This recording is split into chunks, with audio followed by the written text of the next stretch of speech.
인천 시민들이면 누구나 자동으로 가입되는 보험이 있죠.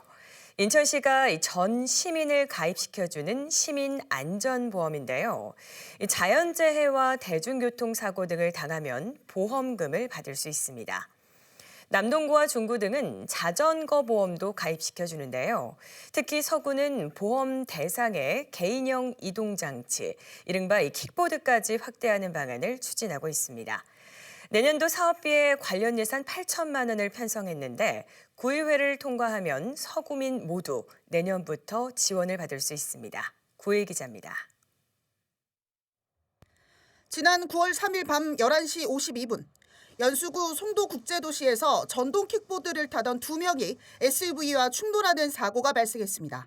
이 사고로 킥보드 운전자와 탑승자 모두 다쳐 병원에서 치료를 받았습니다. 전동 킥보드가 빠르게 확산되면서 크고 작은 사고가 발생하고 있습니다.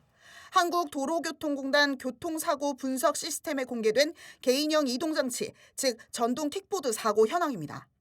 지난 2020년 897건이던 사고 건수가 지난해는 2,389건으로 2.6배나 급증했습니다.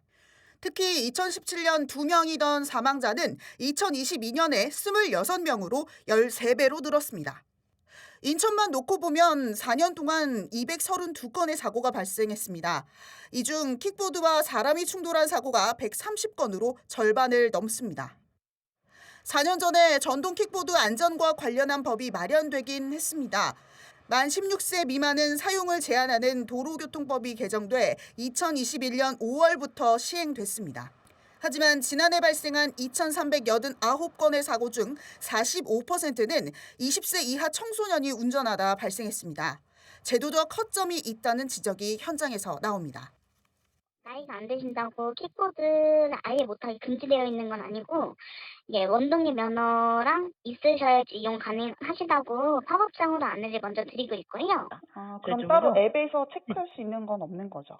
네, 어플에서 아예 킥보드를 못하게 막는다거나 그건 없는데 기초단체가 전동 킥보드 안전 관련 제도 보완에 나섰습니다. 서구의회는 지난 9월 개인형 이동장치 이용 안전 증진 조례를 제정했습니다. 서구에서 전동 킥보드를 타다 사고를 당하면 구에서 보험 처리를 받을 수 있도록 한 겁니다.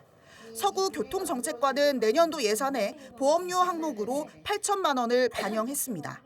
저희가 지금 안전한 PM 이용을 위한 이용자의 인식 개선을 위한 캠페인, 대여 사업자들에 대한 의무 사항이 이제 추가된 거죠.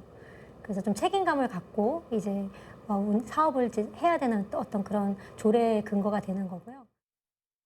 해당 예산안은 상임위와 예결위를 통과하면 오는 13일 본회의에 상정될 예정입니다. BTV 뉴스 구혜입니다.